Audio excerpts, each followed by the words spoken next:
Hi everybody, this is Damien from Legion Life. Today I have the pleasure of speaking to Marinel de Jesus. She's a founder of Peak Explorations and Brown Gale Trekking. She's a good example of someone who is living life to the best. So how are you today, Marinel? I'm good. Hello from Mongolia. Hope everything's okay over there. So tell us a little bit how you got yourself stuck in Mongolia. Yeah, that's the most interesting part of my journey so far as a nomad, I suppose. I call it the unplanned version of nomading in a no kingdom of nomads. So I came here in February to do a migration trip with my clients because I have a mountain trekking company. And so I planned to come earlier than the start date of March. The migration was supposed to happen March. I came here like late February, so I entered Mongolia and went to Western Mongolia where the Kazakh women nomads are. And things were happening at that point. You know, China was having the coronavirus.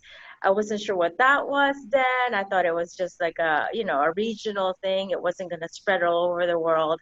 And then eventually, as time went, the Mongolian government started imposing restrictions. They closed roads, they shut down gatherings, school was out. And I'm like, I don't know what's going on. But I was still focused on doing the migration. I was expecting my clients to come. And I was also wanting to do a documentary of the experience because it's a once in a lifetime adventure. Um, I guess this is the trade-off for me the decision that I made. When things were kind of falling apart and I heard that the country was going to shut down, which I didn't even know what that meant really. I basically decided that I don't really, I'm really going to stay and finish this documentary. And I thought that's okay because I have a 90-day visa, and then within 90 days, I'm sure I can go back home or go back to Peru. That was like the self-talk I had, a conversation I had. I was bargaining, saying, I really have to do this film. I'm already here. And it's probably my being like, sort of like when you have a goal, you want to accomplish it, Yeah. kind of like from being a lawyer. It's like when I set my mind to it, I'm just going to go for it. And lo and behold, 8 months later, I'm still here. And the borders haven't eased up. Mongolia is still keen on just keeping the borders closed. They're not interested in opening tourism. So I basically spent the past almost 9 months now just getting to know the country where I am. And to be honest, I'm really grateful of being here during the pandemic. I mean, of course, it's not perfect. I still have an apartment back in Peru, which I'm paying for, which kind of is a financial burden. But I also have two cats who are living there that I Yeah. still need to go back to. It's never perfect, but then again, with safety and health being so prime in Mongolia with zero deaths and zero local transmission, I have to be grateful for being here, to be honest. No, definitely. So, well, it sounds like you certainly made the most of the situation. So, everyone else is locked down, can't travel, and then you've had the opportunity to explore Mongolia. So, that's pretty cool. So, now tell us a little bit about your background. So, I believe you're Filipino, and then you immigrated to the US at a young age. Yes, so I was born in the Philippines. We were living in Manila. It's a typical immigrant story. You want to have a better life. My parents made the decision, so we waited for the process to come to America, and it took like over a decade. I was 13 years old when we moved with my family, except for my oldest brother. I have three brothers. All of us, except for the oldest one, made it to America because the oldest one was in medical school then, and he was too old to come to US. Okay. So there was a separation, family separation. That was one of the weirdest thing I've ever encountered in my life with my family, where I remember vividly saying goodbye at the airport and leaving my oldest brother behind. To me, that was like such a strange phenomenon because Filipino families are very close. You're supposed to be together for a long time, and to see my brother being left, that as a 13-year-old, that kind of just like was mind-boggling for me to come to America and leave your brother or your son. But that was a decision made by, by the adults in the home, right, in the family. So it was really not a choice by me to come to America. As the way I see it, my parents made that choice, right? Yeah. So we came to America, lived in Seattle, Washington, where I, attended high school, and University of Washington was where I got my degree, and eventually became a lawyer. Got my law degree and master's of social work from the same university. And then from there, I started to become very interested in traveling after I finished all my studies. I think as an immigrant, one thing that is so common in terms of theme is that we have this mode of survival in our heads, especially when you're a kid and your parents move for you. Yeah. There's always this sense of you have to pay it back. You have to kind of make it worth it, the sacrifices that your immigrant parents did. And it's completely understandable now that I'm older. I understand completely why they had pressure on us to do good Yeah. school wise and to get a job and to be a professional. And I believe it paid off, in many ways for myself, because I think without my parents urging to really work hard and study hard and become a lawyer, there would have been a chance for me to even live a nomadic lifestyle in a very, comfortable way. Not, like, I'm doing okay, Yeah. because I was able to have a career and be responsible, have some savings, and have the ability to plan things and organize. So that's really the background. So from University of Washington, I graduated.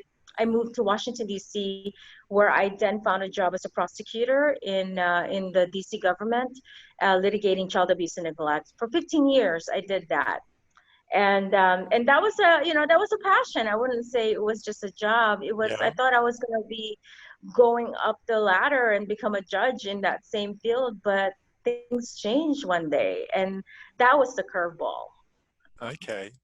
So how did you actually get started with your hiking and trekking? That was a late discovery for me. I mean, as an immigrant and a Filipina, in Philippines, you don't really do hiking. When I was younger, there was no hiking. I Yeah. mean, hiking has become a phenomenon now. Every country I go to, there's always a set of hikers. Like, it became a popular activity. Back in the day when I was younger, that was unheard of. Like, why would you want to go hike in the mountains? Yeah. That's like, you want to be comfortable. You don't want to, that's like being homeless if you go camping. Why even do that? Life is hard enough. That's sort of like, that's the mentality. It's like, why would you buy a tent just to go outdoors? Sometimes life already feels like you're camping in Philippines, because Yeah. it's rough. So to me and my family wasn't, we weren't well off, or we're also struggling. So Yeah. there's no question that wasn't going to be one of our things to do as a family, and it's expensive to travel. So it was a late discovery. It was already when I was a lawyer in DC. Even I didn't even start hiking in Seattle, which is the best place to be for hiking. Yeah. Probably one of my regrets, because it's a beautiful place, but I ended up starting to hike in DC area, which would Okay. be Virginia and Shenandoah National Park. And the reason why I started is because I was so stressed out with my job. One day I thought, why don't I just do something to set off, to offset the difficulty of my work, and find something like a release, a relief, because it was exhausting and stressful. And I thought, well, why don't I spend time outside? Because that's something I don't do. When you're a lawyer, you're always inside arguing. It's quite a different world, right? Yeah. So I said, I need something totally different. And I did a little bit of hiking when I love traveling. I discovered traveling first before hiking and the nature. After law school, I started going to the typical places like Cancun, Mexico, for many Americans, and then from there Guatemala, and then I became more adventurous. And that's why I discovered hiking. But I really developed it in DC when I went out for the first time.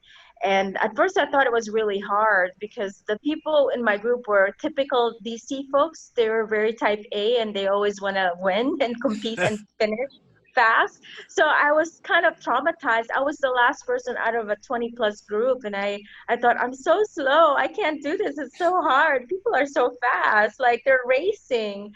And then I realized I just picked the wrong group, Yeah. So I'm glad I gave myself another chance. I could have totally just said no and just moved on and did some other hobby. But that's how it all started. And from there, I just built up on it, and one day decided I want to do it full time. Yeah. Yeah. Oh, cool. So what is it about hiking and trekking that appeals to you so much? It's just the I feel like there's just a natural connection with nature for humans. It's hard to explain. I feel like it's just innate that when I go outdoors, it's easy to connect, Yeah. even compared to other people. Like sometimes it's harder to be in a city to make connections. To connect with like where I am. I love Ulaanbaatar, but if you put me in a mountain, it's almost like the connection with me is so instant. I don't have to work hard. And I kind of just love the natural flow of it. You're not working too hard to connect.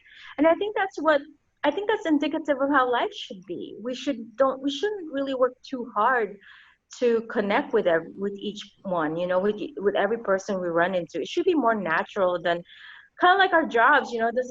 I think my job got to a point where it's just so unnatural because Yeah. it felt really, I wasn't aligned anymore. And maybe with nature, I got addicted to it because I found the alignment again. And even to this day, I still have it. And it's very enduring. I mean, my work didn't last, my career didn't last. I left it. But my connection to nature seems to be forever. And maybe that's part of being a human. Maybe because nature is us. We're both the same, one and the same.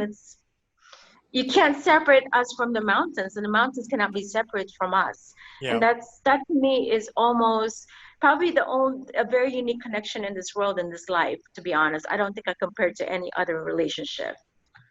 So. So that goes back to, I've read on your blog where you actually say you feel like you're married to the mountains. Yeah. So yeah, it's actually my I guess that's my ideal relationship. I Yeah. mean, I mean, and it's, don't get me wrong, it's a hard relationship. Well, when I'm on the mountain, it's rough. Yeah. I mean, the no shower is just the start, but that's the easiest part of the relationship. I'm talking about getting sick and hurting yourself and, wanting to give up. I mean, of course, there are times I wanted to give up with this relationship. I mean, there are times you feel so happy you made it to the top. I mean, to me, it just emulates any kind of relationship, especially the hardest human relationships you can ever have. And I think that's where the one that still comes up for me. When I say I marry the mountains, it's like to marry the mountains is to love. It's almost like to love the mountains is to love yourself. Yeah. To me, it's a mirror and a reflection of how you feel about yourself.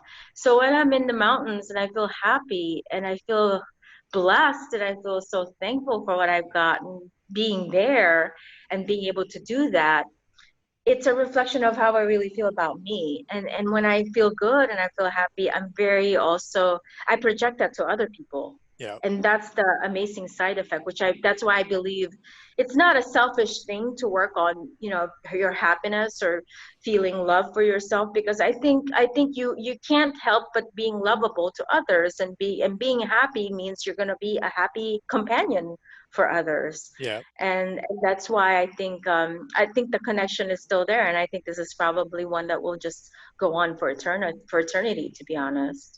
Okay, Yeah. brilliant. So what would you say to, or what could you say to someone who's never tried trekking or hiking, to kind of give your perspective of why they should give it a go? I believe that, now that I've been so many places and met so many different people and been in different scenarios, and even being stuck in Mongolia for the first time in my life. I was stuck in a country. I mean, actually, this is a good example. So I think my mantra is you should try something at least once, because Yeah. you never know which way it will go. And I think this is such a universal truth, because even now there are first time things I've done that I thought I will hate, or decisions for the first time I've ever made that I feel like I might regret it, that I didn't, and I actually loved it. And for example, the decision to stay in Mongolia and be stuck, I honestly thought I would be miserable. I would be crying, trying to get home, and wherever home is, which is, I Yeah. guess in my head was Peru then. I would be nervous and scared. I'm by myself. So I thought, oh, and when the border was shutting down, come April, May, June, I started thinking, oh my God, what kind of a decision did I make? And I did have a little bit of panic attack, because that's when it's in. It's like the decision I made was so crucial, and did I make the right decision? Few months, just a couple months more, I just basically decided I'm going to live in the moment. I'm going to see what's here with this decision. Where does it lead me? Yeah. And in the end, I don't even want to leave Mongolia. I don't want it to let me go anymore. Before I was thinking, Mongolia, open the border, let me go. But months later, I'm like, oh, don't, please don't let me go. So, so I guess I mean, even I'm still learning that lesson of, trying something for the first time, Yeah. even though you never know what the outcome would be, because you'd be surprised how it would turn out, right? So, I know it's scary, and maybe that's really the factor why people don't do something for the first time, because it's unknown. You're afraid of what's going to happen because you don't know what's going to happen. But I think that's the beauty of life. I think we were meant to live, and live our life in a way where we try things for the first time, Yep. because you will never have it when you're gone, right? You'll never get that Definitely. first time again. First times are important. So, because otherwise, if you do the same thing over and over again, and your life is ruled by a routine that you know so well, what that would just it would just lose the meaning of what it means to be here, to be honest. So, Yeah, no, definitely. I guess like COVID is a pretty good example for all of us, and oh that, yes, for everyone, right? It's first yes, time for everyone. yeah. So we've all been used to our routines, and now everything's changed. So I guess it's a lesson, and we're actually meant to be prepared to adapt. So you got Yeah. to get used to getting out of your routine if you really want to live Yeah, life. exactly. Exactly. Very good. Yeah. So you're a person who's traveled extensively. So what are the top destinations for you? Well, I have to say Mongolia. I mean, the first thing that comes to mind is here, because, I don't even want to leave. I mean, this is the first time that I've been to a country where I've actually I mean, it's beyond what I've ever experienced. I've been to over 60 countries. And Yeah, and granted, most of the time when I went, I was a tourist, right? 3 weeks here, a month there, a month and a half, 2 months at the most. Um, but none of the places ever like felt the way I feel for Mongolia. I think the COVID happened, and you see the people for who they are in a yeah, pandemic, and couple that with me being alone, trying to survive, you really see the circumstances of what a country is about and what the people are about. yeah, And I just fell in love with, I mean, I'm not even talking about the landscapes. The landscapes here are world class. So you've come from Mongolia for a landscape, but I feel like you should stay because of the people. And I think that's what happened to me. I came to Mongolia 6 years ago, and it didn't really, I mean, I was amazed. I saw the eagle hunting, and I met interesting people, and the beautiful trekking, but it never made me want to stay. And to me, that's a powerful thing, because I kind of don't attach a lot to places. yeah, I have no loyalty. I've been to 60 countries, and Peru was my choice because of a strategy with my business location. It was very convenient, but I also love the Andes Mountains. But I never planned to be there forever. Although I really love the place, I still didn't. I don't feel the same way I feel about Peru the way I feel about Mongolia, where it's yeah, like, please adopt me. This is a special place, I will always come back. So Mongolia is on my list. I mean, if you love mountains, to be honest, like there's so many options, but high on my list would be Mongolia for the historical part, and just the landscapes itself, combined with the people, is amazing. It's magical here. yeah, Nepal is always up on my list, because you see the highest mountains in the world in Nepal, and that's really true. I mean, you got Everest and the rest of the gang, the other peaks, yeah, Um, and I also love the Andes. I have to say, the Andes Mountains in Peru and Chile, Patagonia, they're all kind of connected. And then, of course, there's also the Andes. There's also Bolivia yeah, next door. These are great places if you want to venture into mountain trekking kind of thing. But I have to say, U.S. has beautiful trails as well.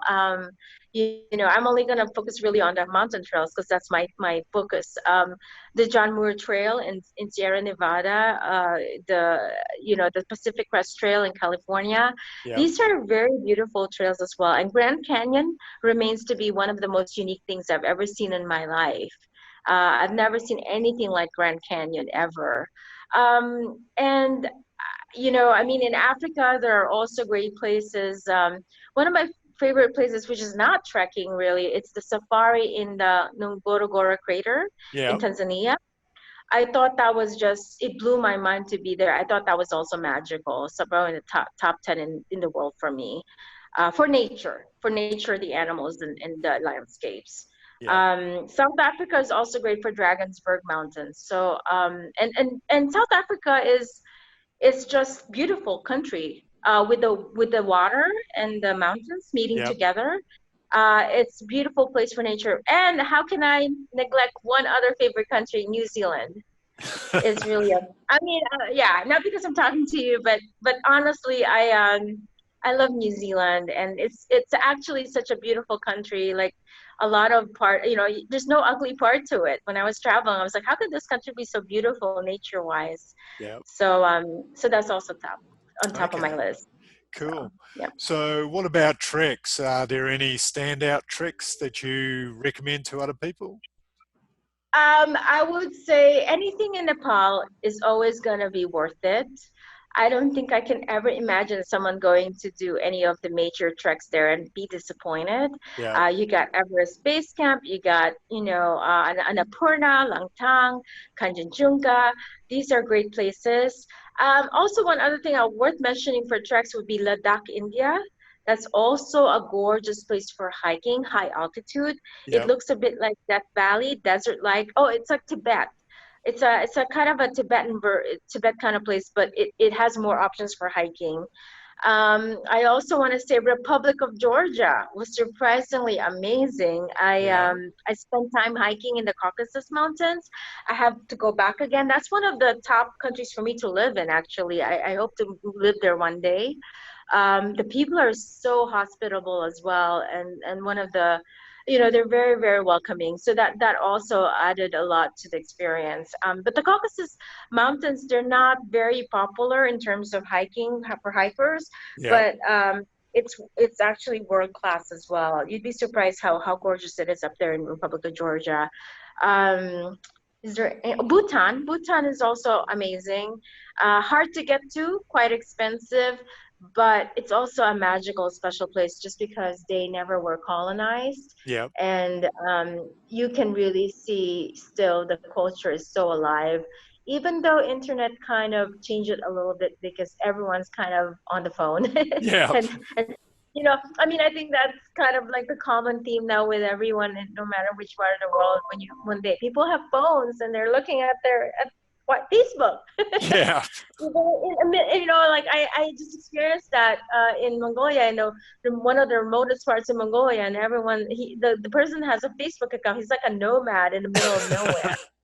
To me, it's like, wow, the power of internet. So, Yeah. but yeah, No, those are the places I would recommend for trekking. Yeah. no, brilliant. And for yourself, what adventures do you have planned for yourself in 2021? So leave Mongolia, go back to Peru. So hopefully everything is fine. So no more COVID, or Yeah, what would be the that's plan? that's probably one of the hardest questions right now. I'm actually now that I get back to UB, I was in Western Mongolia last week. Yeah. I'm starting to sit down and plan.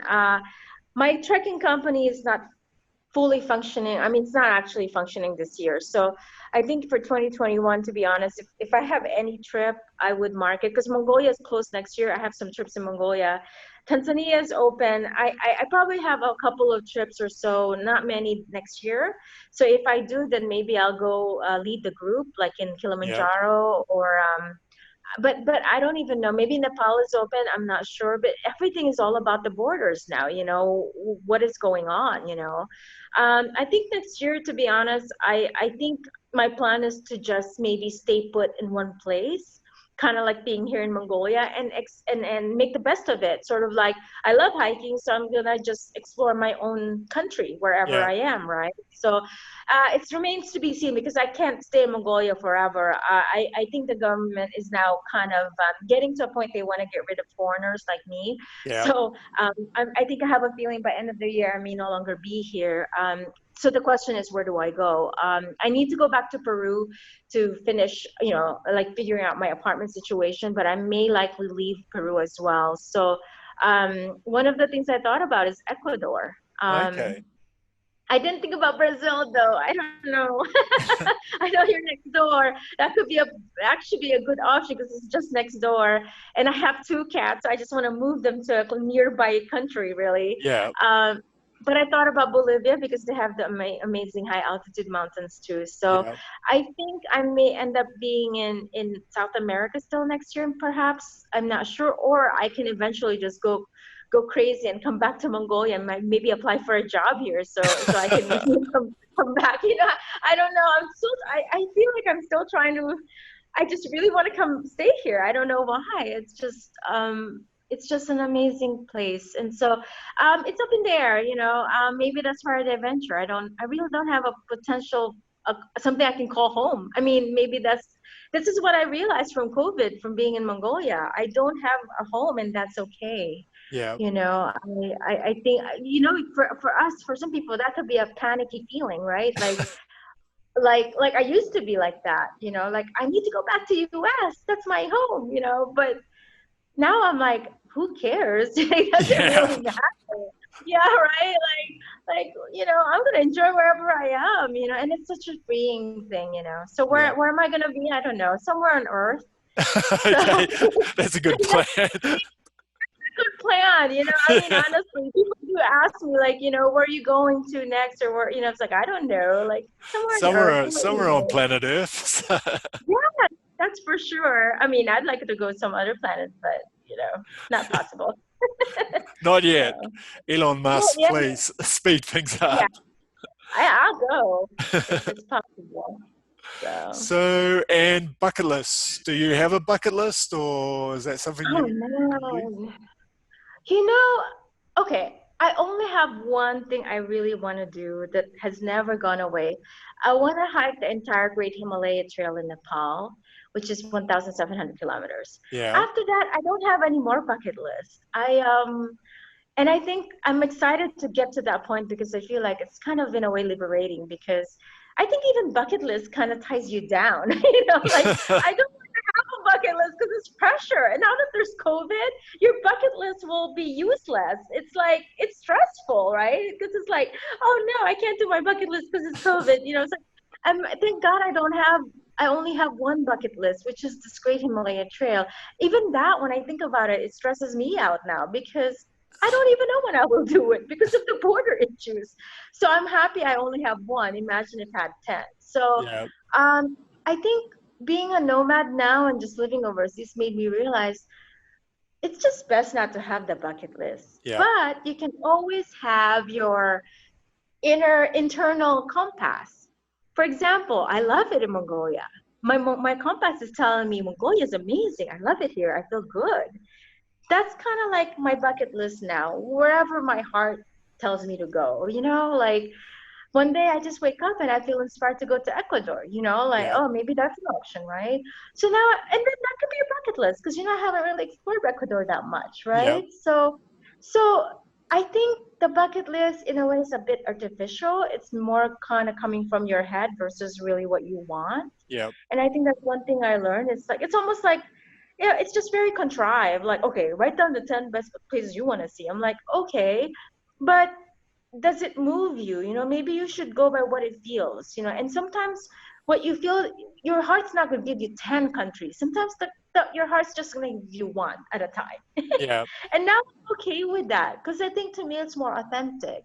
Yeah. And I enjoyed the experience more because I knew this is really what I wanted. It wasn't because of a silly bucket list, the 10 things. But sometimes I think when I've done that and when I was younger and I would go to a place where on my bucket list, the experience is just kind of like, yeah, mediocre. It wasn't as good as I thought. But when I go, because something's telling me you got to be there. You got to go to Peru. You got to go to Mongolia. Then it's magical. Yeah. So I guess I'm telling people, I'm sorry, I guess I'm telling people not to have a bucket list, but I think just follow your intuition and your heart, where you want to go, one at a time, Yeah. you know? But I don't really think you're not saying don't have a bucket list. I think what you're saying is you have to set aside the time to kind of reflect a little bit and find out really where you would want to go, instead of the contrite, which is let's see what Yeah, everyone else is on their bucket yeah, list, and then write yeah. down their things and go, okay, safari, yeah, that person says safari is good.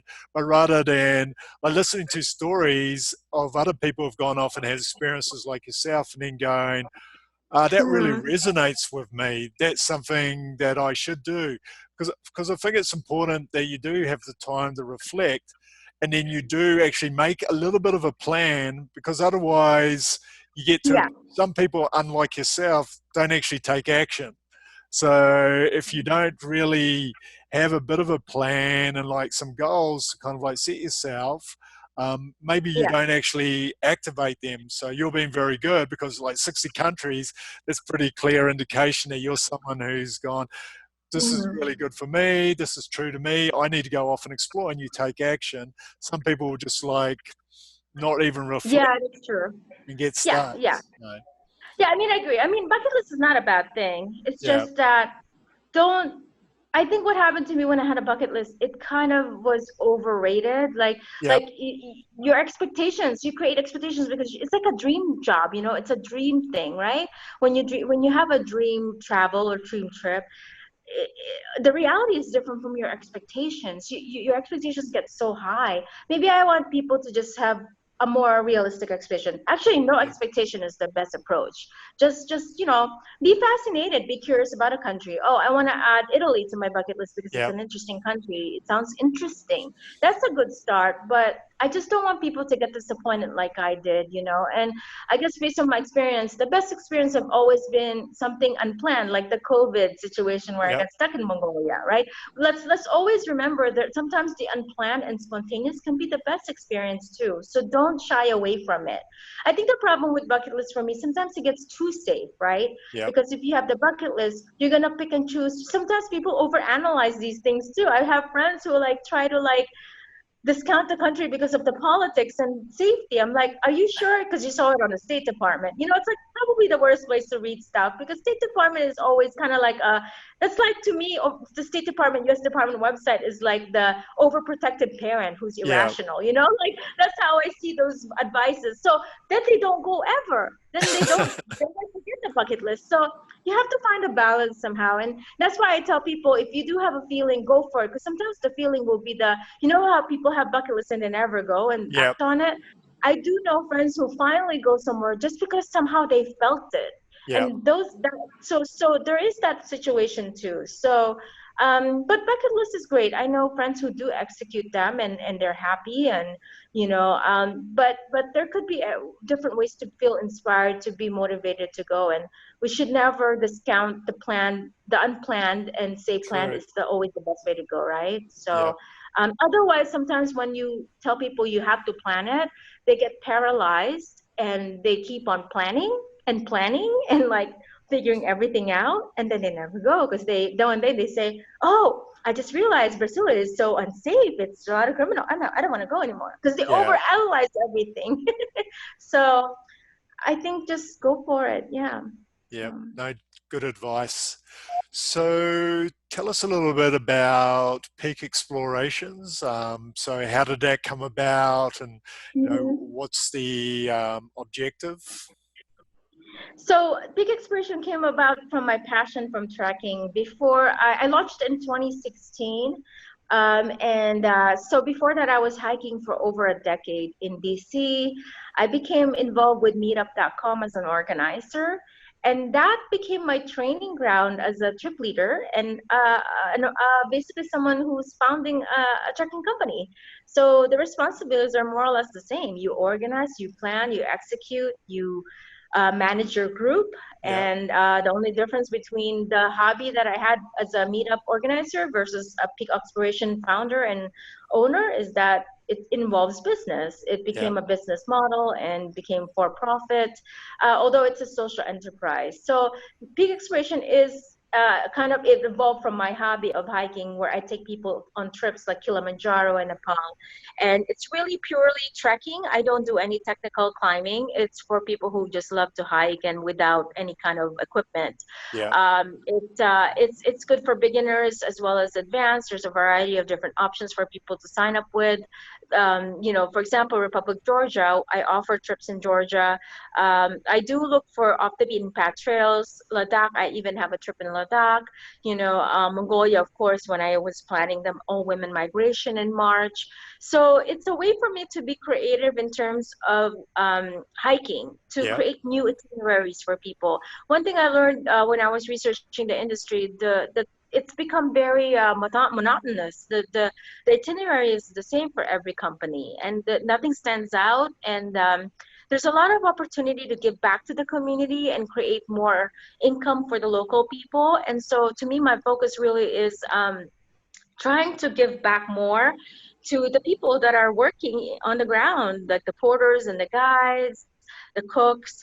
And one thing that really fascinated me was the human rights aspect of portering, Yeah. because I've been to Kilimanjaro and Nepal many times.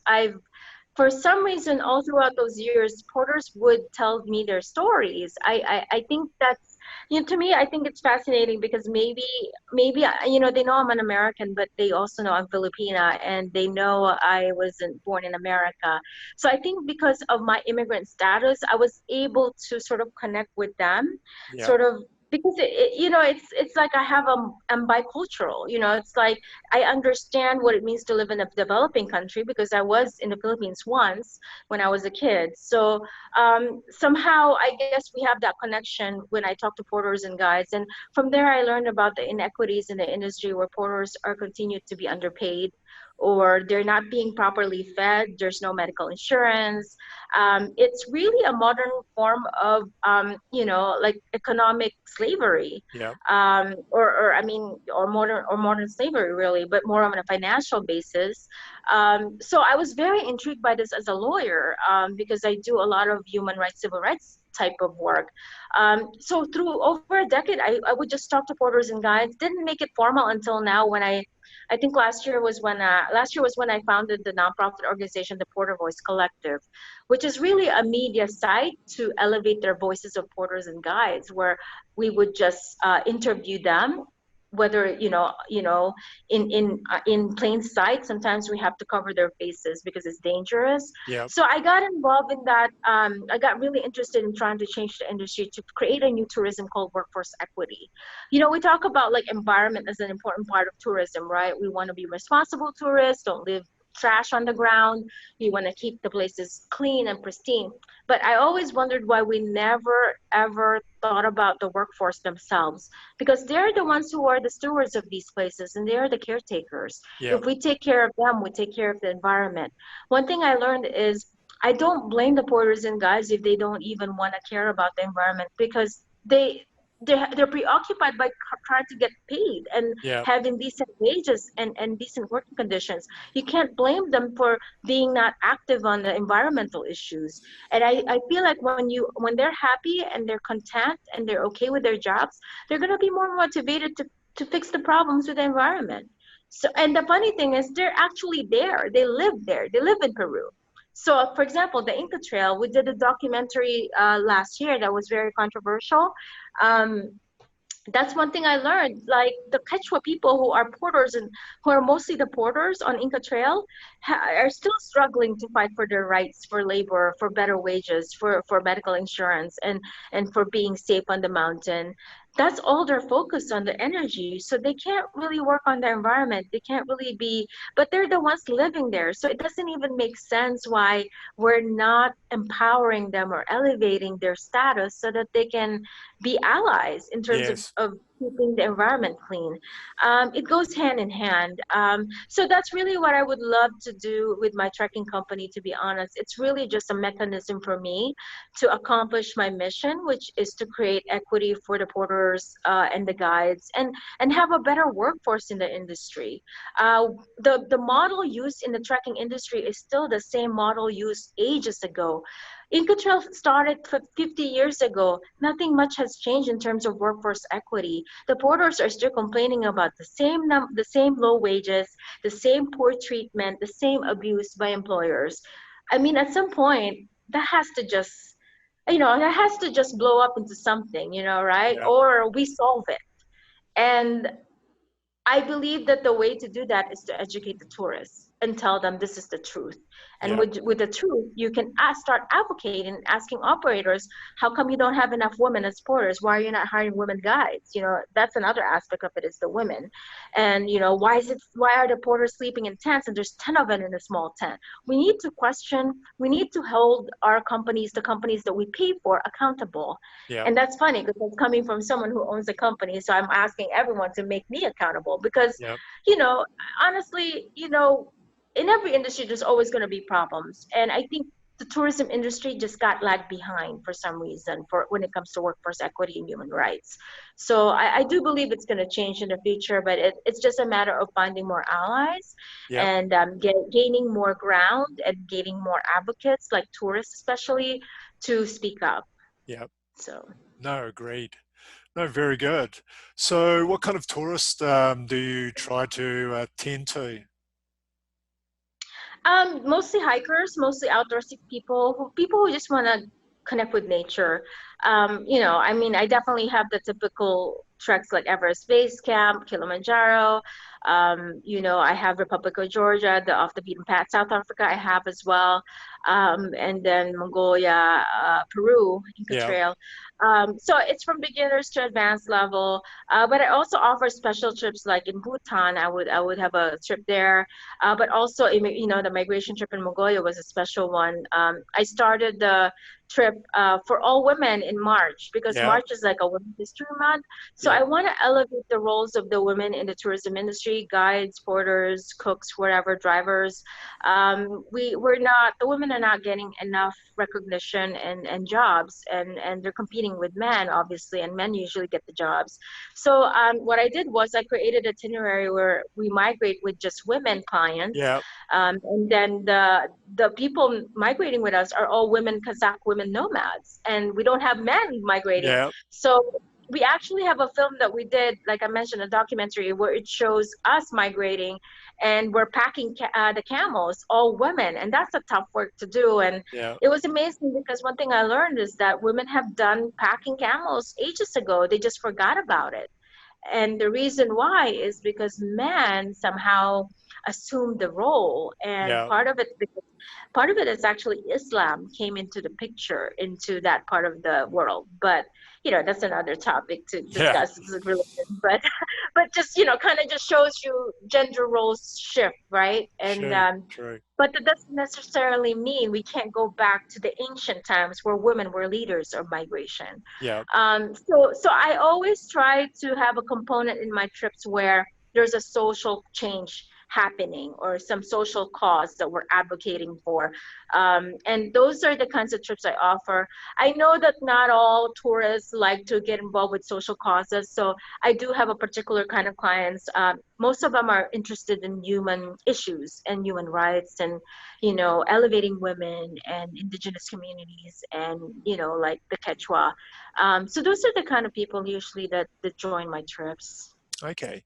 And the experience you're hoping that people come away with. So, what would they say about an experience with peak Um, explorations? I think it's the oneness, not just with environment, but oneness with the people around you. Yeah. I think there's a disconnect. I've been hiking for so long, I've done a lot of treks, right? You can go trekking, like I did a solo trek of John Muir Trail, 24 days in Sierra Nevada. I mean, that experience is so different from migrating with the women, Kazakh women nomads in Mongolia. And the reason why, not just the obvious reason, because it was a solo trip in JMT, Yeah. right? you know, obviously you're going to say, of course it's different because you were by yourself, you didn't have anybody. But I think what I'm trying to say is, you can connect with the land, you know, and have that connection with environment. But there's something to be said about having a real connection with the local community. Yeah. And I have to confess, when I first started trekking, all I cared about was just hiking and connecting with the land and saying, "Oh, that felt good. I did Everest Base Camp." And I never connected with the porters or the guides or the people that walk on those trails, right? Now I realize the value in that. That if you do secure a very authentic connection where you really see them for who they are, it just makes the whole experience more meaningful. Yeah. And I think I'm learning this also because now I'm a nomad. I'm no longer living the lawyer life where you go on a vacation. And I realize how we change ourselves if we only focus on environment all the time Yeah. and just walking and and peak bagging and saying we summited, we conquered that mountain. We need to go beyond conquering mountains. We also need to forge relationships with local people. Yeah. And I think that's what people get out of my trips. When they go back, they become friends with the people that I work with. And it becomes like, oh yeah, you know, in Facebook makes it easy, Yeah. right? Because you can just like be friends with them. And it just makes the experience really different. It becomes a sense of home, you know, not just the mountain, but the feeling like, oh, you know, I know so and so in Mongolia because I went on that trip and I can Yeah. always go back and there is that person. I've had treks where I would go on a trek and I will never see the guide or the porter again or the people that I spent like 15 days with conquering Yeah. a mountain. And I think that's kind of a sad thing because you know you had an opportunity to connect with another human being from another culture, from someone who's different from you. You have to, and I think you can relate to this because you've been outside, you know, your home country and you've been Yeah. traveling. You can make the best of it with the experiences, but it's not always just the environment and the places. Yeah. Sometimes you have to make the best of it with the people.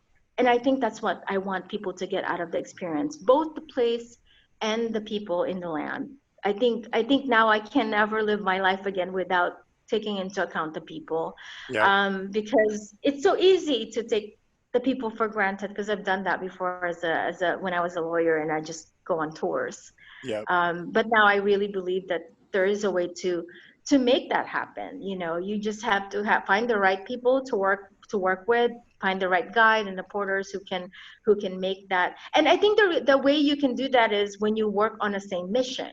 Yeah. For example, if like my social enterprise is focused on equitable workforce, then for example, I would bring clients to Kilimanjaro and we actually brought them to the homes of the porters to visit them, so then they educate themselves about their causes. They Yeah. understand what are you fighting for. They actually learn so much more about them, like not just porters carrying stuff, but like Yeah. why are you fighting for that cause? You want better pay because look at me, I'm a single parent. So when we did that, the people came back realizing more than what they thought they would get. It's actually learning about the cause that they're fighting for. And I think when you have a cause that you're fighting for and you support it, you're going to create a common ground and that's going to build bond. And that's one thing I learned about my business, that this is how you're going to make the trip more meaningful by having a social mission, and you're going to have clients who are going to support it, and that's going to go on forever. That's your relationship with them. No, very true. No, excellent. Actually, think I need to go on one of your trips now. Yeah, come when we don't know when. Yes, But true. definitely just subscribe to the company thing newsletter. And yeah, once everything is better, yeah, I definitely looking forward to like leading trips again. So Yep. yeah. So there's a question I like to ask everyone. What's your definition of living your best life? Ooh, that's kind of a nice segue.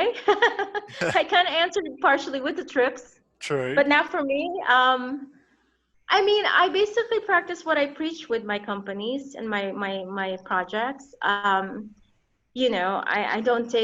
don't want to take anything for granted anymore. So, for example, I think in Mongolia, I've been counting my days. How do you spend my best life? I count my days in Mongolia. Since the lockdown, I've been on my Facebook, and every day I count. I would say, for example, day one in Mongolia. Now I'm on day two. I'm now on day 255.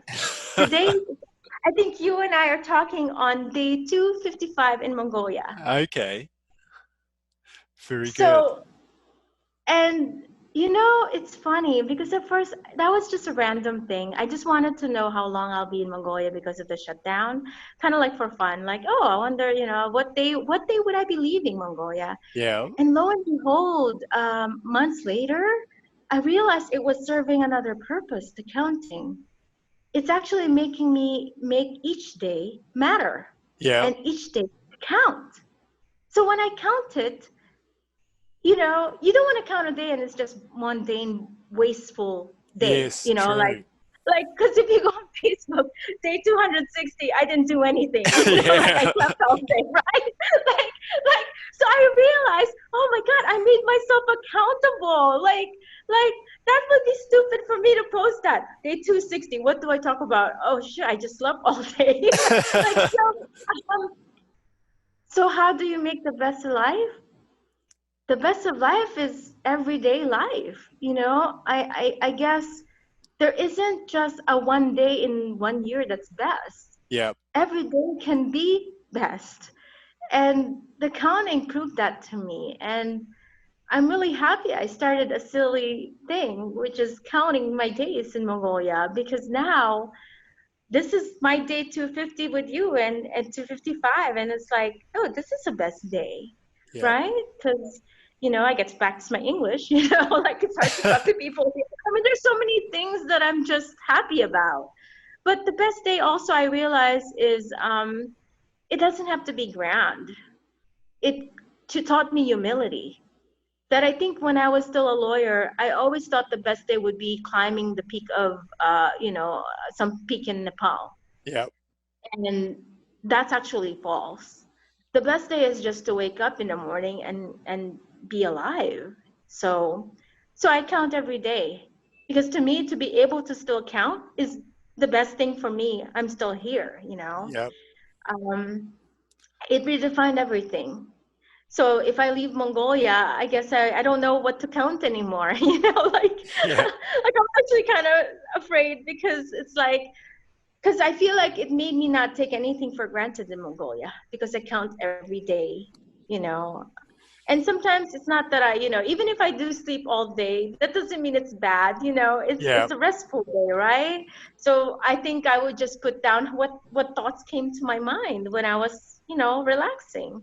That's still a best day. yep. No, true. So yeah. Because there's some, I think it's Asian, I don't know, say like philosophy about you need to live life every single day, and if you live each day the best life, then you will eventually have your best life. So it's meaning to live. Wow.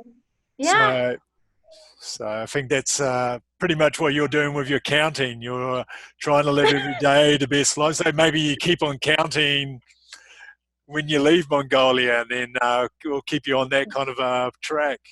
I know exactly. Maybe it'll just be another country, so I'll just say, day one in Peru. Yes. I'll start counting again for wherever the place because it did make me feel for the first time in my life I never really felt that way because I lived in Peru before Mongolia and I never counted, right? I didn't count. Yeah. And there were days I kind of took it for granted, and but the counting made me accountable to my own happiness, Yeah. to my own reality. Where okay, it's day 256. What's day 256 in Mongolia gonna look like? Yeah. It starts your day right? So it's like, oh, okay, like because you then basically acknowledge you got the power to make it special, to Yeah. make it the best day, right? Oh, 257 tomorrow. What's my plan? 257. Yeah. So it's really it's silly because I think my friends are like, oh my God, Marinel is still posting every single day, like she's just always on Facebook, but in the end, I realized, oh my God, I discovered something Yeah. that the best days are already here. And Cool. I always, because, most of us are always looking for the best day in the future. Yep. And that's rough because there's anxiety in waiting. You Yes. shouldn't be waiting. There's no more waiting. It's nice to not wait. Yep. So, Very true. So on that point, so there's someone else who's like you, maybe working away, unfulfilled, not feeling their lives very meaningful. What advice would you give them? I think I think I got here because of honesty, and honesty is a tough thing. Truths are hard because it's beautiful, but it's also miserable. My truth started out kind of out of misery. It created misery because it's the acknowledgement that your life is not what you want, Yep. or it's you're not living the best life. You realize the negativities. I went through that, as a lawyer.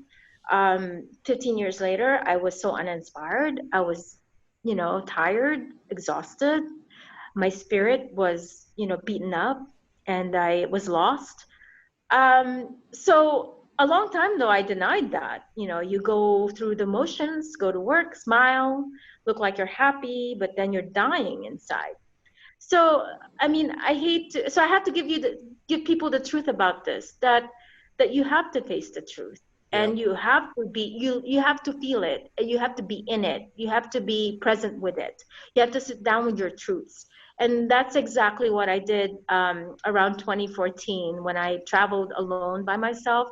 I had a lot of time thinking away from my regular job. I I asked the difficult questions. For example, that was a time when I was already almost in my 40s, and I had to ask the tough questions because I was still single. One example that came into mind was, do I really want to get married? Do I want kids? The pressure was always there, right? It's like, oh, you're supposed to be married, blah blah blah blah. I finally faced those questions, the truths, and Yep. then I let it be. I sat with it. It sucked to sit with it. It's painful. It's uncomfortable question, but I sat with it. And then one day the clarity came. I said, I'm happy without having kids. I'm okay. I'm okay with no marriage. Maybe I'll have a partner. That'll be Yep. fun. But marriage wouldn't be something I'm gonna require in my life. But that's the beauty of truths. The misery from it will turn eventually into something enlightening. Yep. But you just have to hang in there, hang tough. Just go with it, sit with the pain, and then eventually it will go away anyway, and then you'll get your answer. So for people who don't know what they want to do with their life, they're confused, they're in pain, they're suffering, sit with the suffering and ask yourself the important questions, because the reason why you're suffering is because there are questions you're not answering in your life. And that's one thing I learned. Like, the reason why I was miserable when I was a lawyer last year or two of my lawyering was there was something, no, I was losing the alignment with myself, and there were things that needed to be asked and Yep. answered. The problem is you don't want to answer those questions because you're scared, because if you answer them, that may mean moving, that may mean changing your life completely, like I did.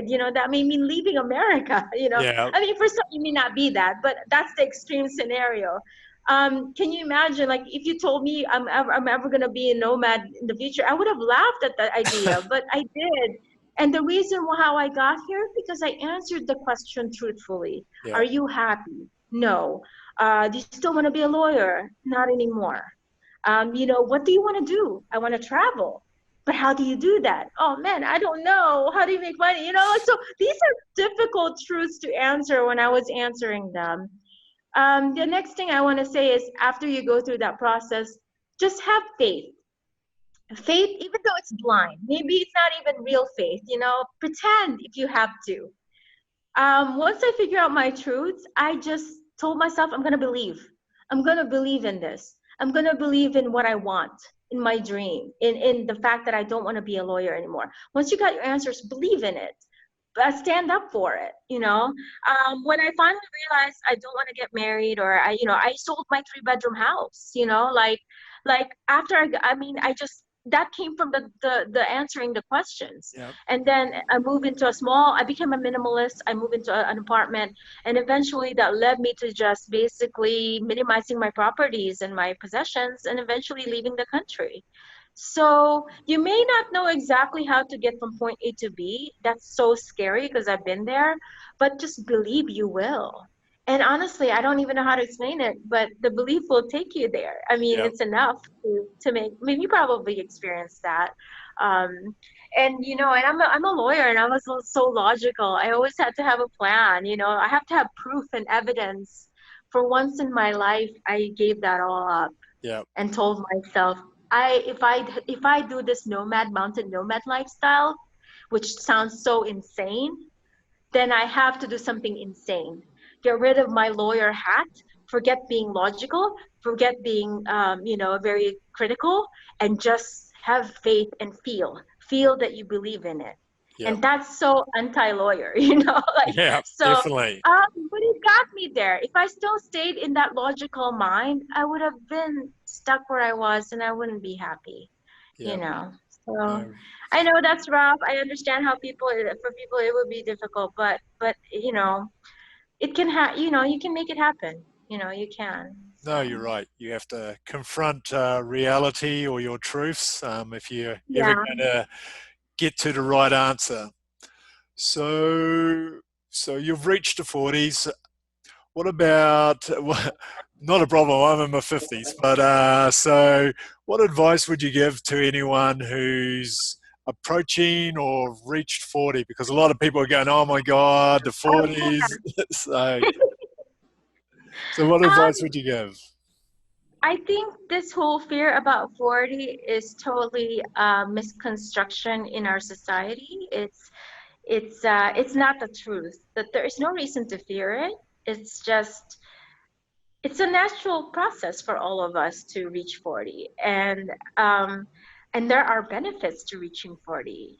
For me, I feel like maybe my body is not as great as it used to be in my 20s, because now I have to watch what I eat, right? Because you gain weight and you Yeah, can easily get a cold, I guess, because you're older.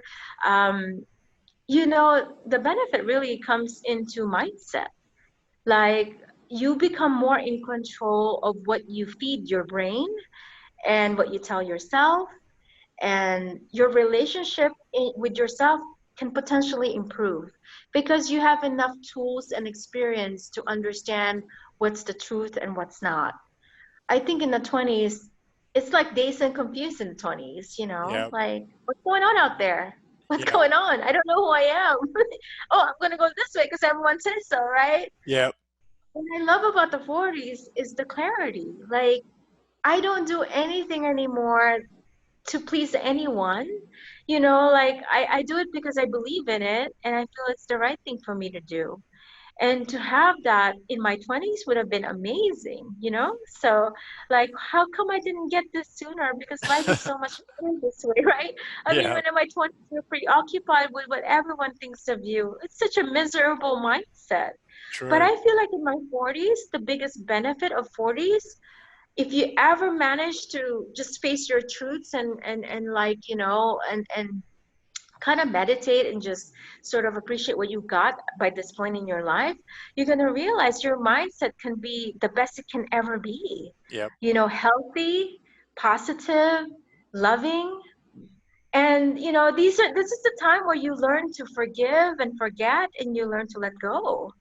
And that's one thing I kind of discovered, that it kind of just puts things everything in perspective. And I think that's what you call wisdom. I guess as you age, you have the ability to gain wisdom if you if true. you allow yourself. So I don't know what the big fuss is about. Oh my God, I'm turning 40.